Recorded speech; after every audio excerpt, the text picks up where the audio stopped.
team you can trust. This is breaking news from News 8.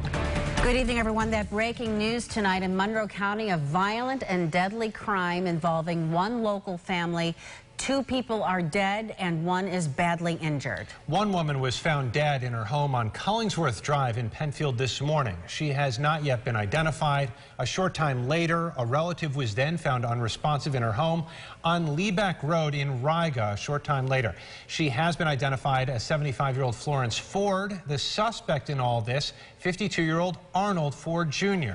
He has been found dead. We begin tonight with Selena Lewis, who's in Penfield, to connect the dots for us. Selena? We're here on Collingsworth Drive in Penfield, where police are still actively investigating. They say they'll likely be here a while before they have everything sorted. After Arnold Ford from Penfield didn't show up to work, his employer called police to check the welfare. In the process, they discovered his wife dead in their home. That led them on a further investigation. They found a lady inside, an elderly lady that had a wound to her head, a serious physical injury wound, but she was alive. She was transported to Strong Memorial Hospital in critical condition. That elderly lady was his mother, Florence Ford. She was severely beaten at her home in Riga, but alive. Based on the nature of this investigation, we were concerned about any family members. We had 2 family members injured, possibly by a person of interest. So we started identifying other family members. There were family members out of state. The sheriff's office alerted police departments of surrounding states as well. Using technology, we identified the person's license plate and tracked that license plate to the state of Pennsylvania. Pennsylvania State Police found Arnold Ford deceased in the front seat of his vehicle from a self-inflicted gunshot wound.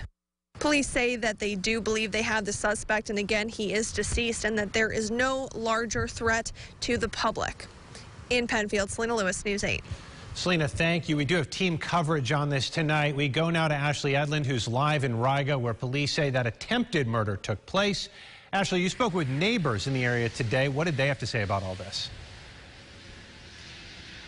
Well, Adam, neighbors tell us that Florence lives in this home behind me alone. They say she lived here with her husband until he passed away just a few years ago. They say Ford takes good care of this home, mostly by herself, and is very active in the community. They also called her a very nice person and a good neighbor. That neighbor is also telling us he knew her son as Andy and says he would see him around every once in a while, helping out his mother and helping out with the yard, but says other than that, he knows very little about him. The neighbor tells us this incident is shocking, and again says Florence is just a nice person.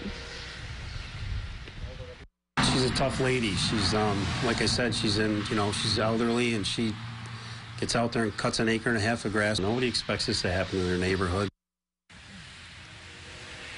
Now, this investigation is far from over, but as you can see here, deputies have taken down the police tape that was here for most of the afternoon, and they have cleared out. So as we continue to learn more about this, we're going to update you.